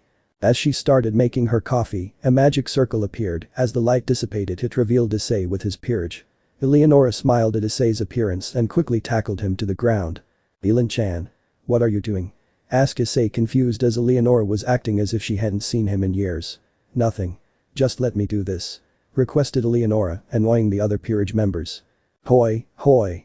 You're the new girl here, so stop trying to hog him for yourself," demanded Donnie, annoyed. Leonora just glared at her and continued embracing Issei. Tiamat growled and approached Leonora. She grabbed her shirt and threw her away from Issei. But to everyone's surprise, Leonora looked like she was just hit by a dragon's tail, even though it barely looked like a light push. Leonora grabbed her side in pain, causing Issei to stand up and rush to her in worry. "The hell? I didn't even push her that hard," said Tiamat, confused. "Elin-chan. Are you alright?" asked Issei, worried. Leonora nodded and slowly got up. "Don't worry, it's not Tiamat's fault. My body is pretty sore right now," reassured Leonora as she then grabbed her coffee and went upstairs to her room. Issei scratched his head in confusion as he turned to look at Tiamat, who was just as clueless. "Don't look at me, I barely did anything," said Tiamat with a deadpan expression. Before Issei could say anything else, a small magic circle appeared on his right ear. "Yo, Issei, can you come over right now?" called Azazel, governor of the fallen angels. "Azazel. What do you want?" asked Issei curiously. "I'd rather not talk about it on the phone, so just come over, K. I've prepared a lot of tempura for you," replied Azazel before hanging up. Issei sighed as he prepared a magic circle. "Oni-chan, take care of the house while I'm gone. I'll be at the Grigori if you need anything," informed Issei as he disappeared in the magic circle. Nashatania sighed in disappointment, so many people were keeping her brother busy.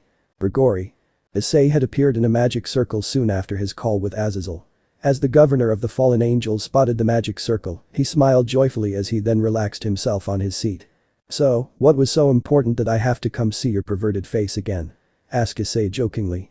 "Issei, I'm hurt, I prepared so much tempura for you, and this is how I'm treated." Azazel played along with Issei's joke. Issei then turned his attention to the mountains of tempura laid on the table not too far from him. His eyes sparkled in excitement as he rushed to take a seat, and soon enough he began devouring the tempura he loved so much. "I assume you've heard of the meeting being held sometime tonight?" brought up Azazel, getting Issei to look at him and nod. "Thought so. Do you plan to betray us if the descendant of Leviathan tries to claim you?" asked Azazel curiously. "I haven't thought about it yet, but if it comes down to it, I'll be leaving my peerage behind," replied Issei, surprising Azazel. "I see, you don't want your peerage to become wanted as well." Understood Azazel. "Yeah, they'll probably part ways if I leave.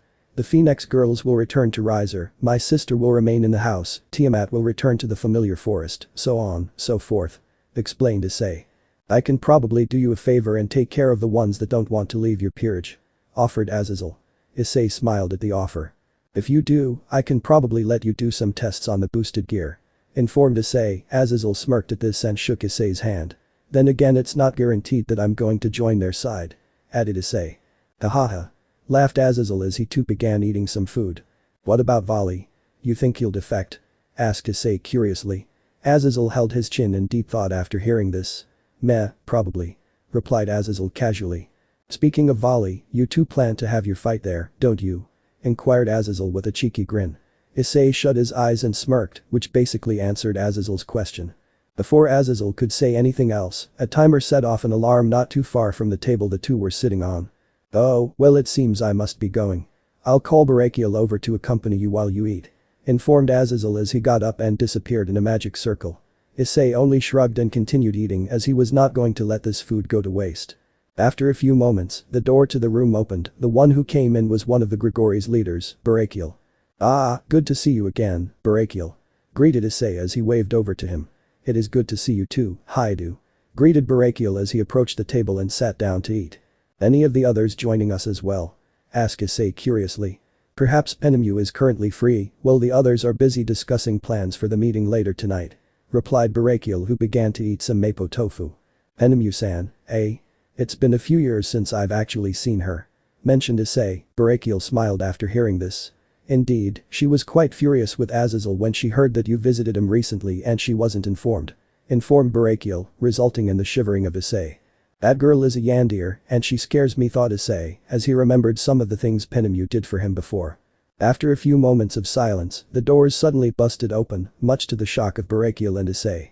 As the two looked over to the intruder, as Issei looked for close inspection, the intruder was the chief secretary of the fallen angels, Penemu. "Darling. It's been too long," said Penemu with a clear blush on her face as she quickly teleported behind Issei and placed her hands on his neck. "I've missed you so much," informed Penemu as she bit his right ear playfully. "Penemu-san. Not here." Pushed away Issei as he looked over to Barakiel and apologized. Barakiel laughed and gestured that it was alright. "We have much catching up to do," stated Penemu as she sat on Issei's lap seductively. Issei sighed, but he decided he would let her enjoy the moment. "Indeed we do, Penemu-san. How have you been doing these past years?" Issei started some small talk, much to Penemu's enjoyment. "Terrible. I haven't been able to sleep properly without you beside me," informed Penemu playfully as she faked a frown, albeit a cute one. "Well, I have been quite busy recently, so I'm sorry I wasn't able to visit frequently," apologized Issei, earning a smile of satisfaction from Penemu. If anyone were to see her right now, they would definitely think that she is an innocent girl, but the truth is she is a yandere. "But rest assured I will visit once the meeting is over, and maybe we can have some fun too," reassured Issei, murmuring the last part. As Penemu heard this she blushed hard and her eyes suddenly lit up with desire. Issei smirked and simply continued eating his tempura. He didn't want to have an empty stomach for the meeting after all. Land of the Dead.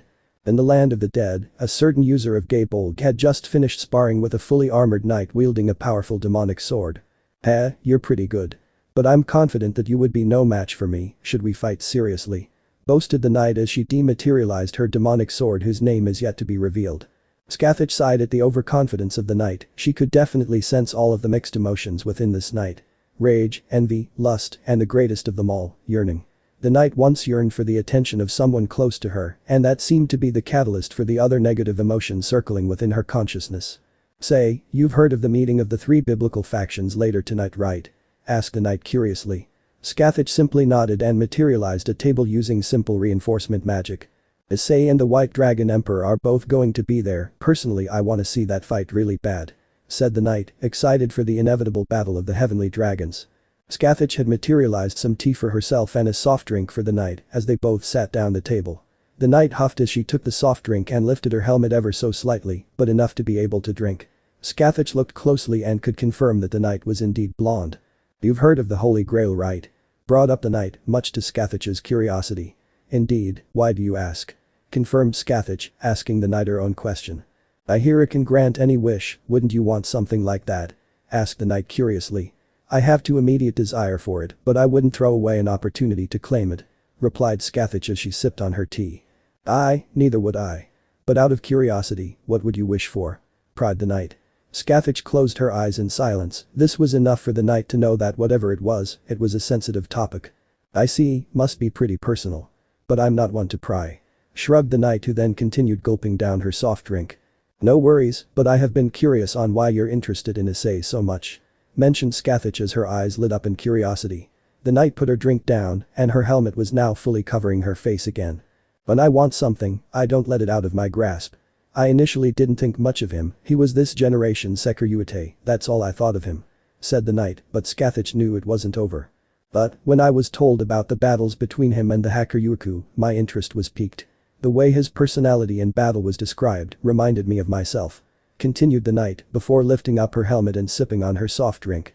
"So I went to observe him, and when I arrived, let's just say he kinda turned me on," said the knight, much to the discomfort of Scathach. "When I arrived, he was pounding a fallen angel leader into a pulp. His ferocity, his sheer will, it made me fall for him," continued the knight.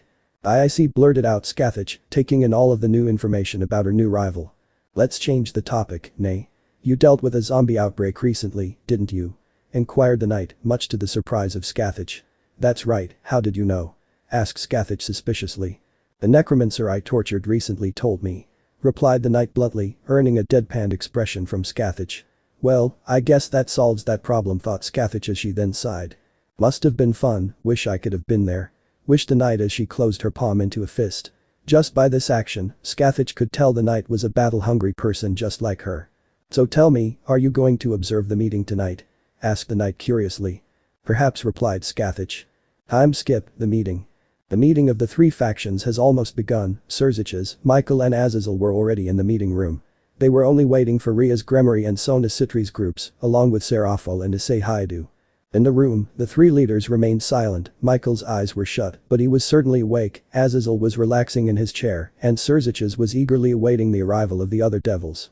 But he was also cautious of the other entity in the room, the one named Vali. Azazel had told him that Vali was the White Dragon Emperor, and this troubled Xerxes. If by any chance the current Red Dragon Emperor decided to interfere with the meeting, then the battle of the Heavenly Dragons could ensue. After a few minutes, the door was opened and entered was Sona Citri with her queen and pawn, and with Rias and her peerage right behind. However, it seems that a rook, Kaneko, was assigned somewhere else. The two groups bowed and went to Xerxes' side. Xerxes was happy the meeting could finally begin soon.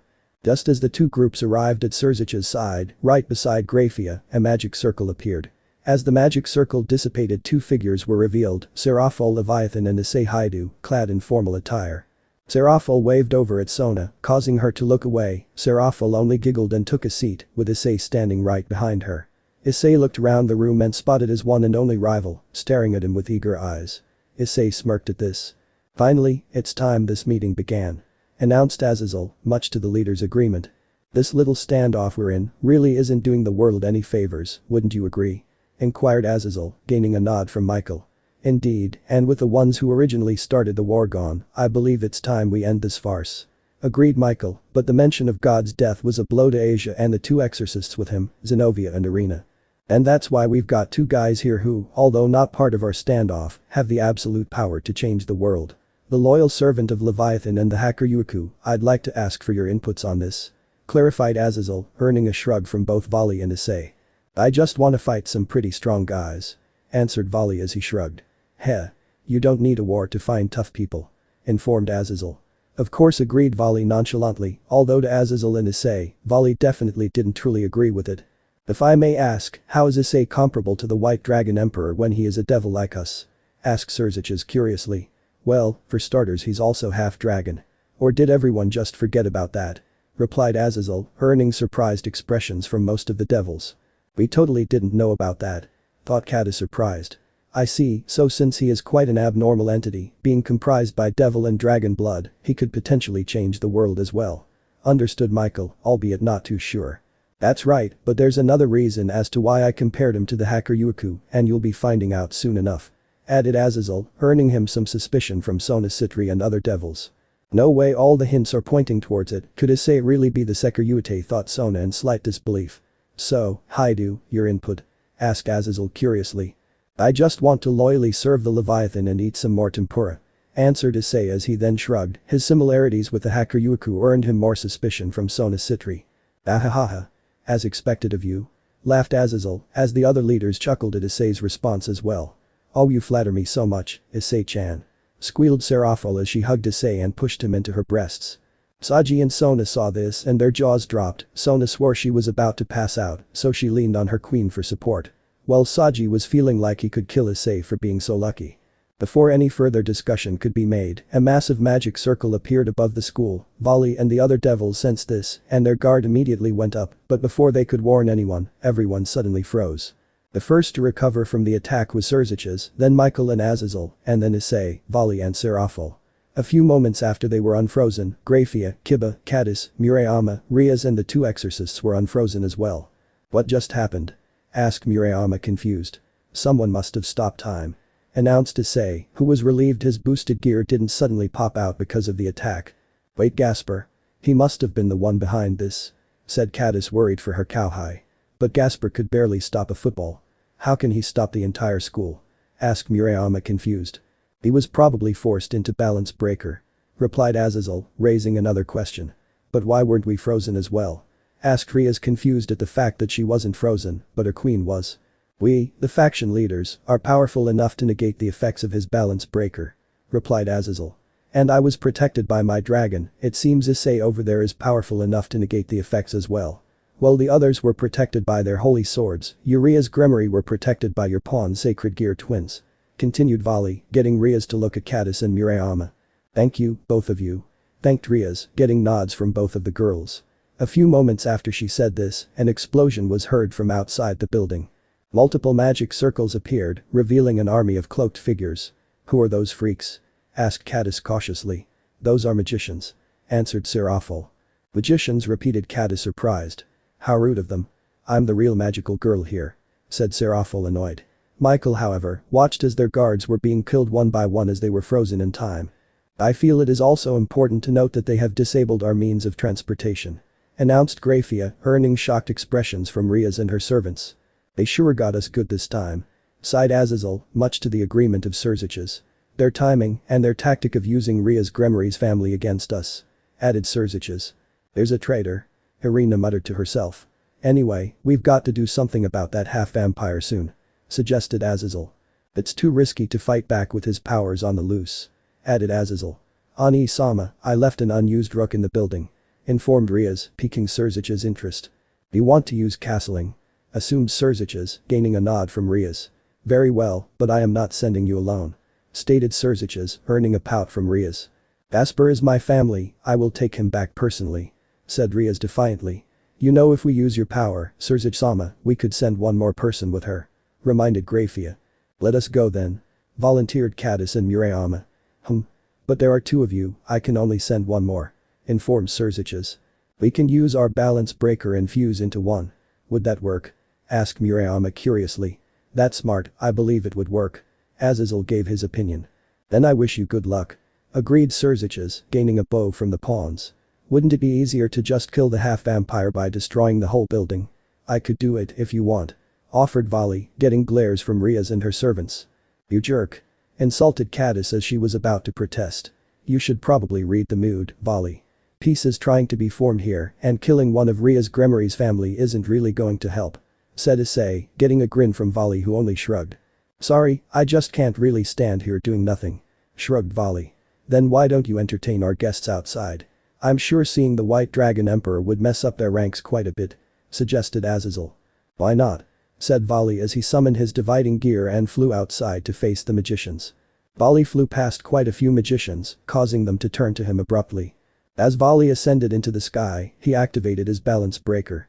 Balance break, shouted Vali, causing his entire body to glow blue as armor pieces began coming onto him. Vanishing Dragon Balance Breaker. Boomed the voice of Albion, the vanishing dragon, as the balance breaker armor completely formed. As expected from my rival, thought Issei, who watched Vali transform in the sky. The magicians began attacking Vali, but they weren't phasing him at all. Vali huffed and unleashed a powerful demonic attack, wiping out a massive amount of magicians.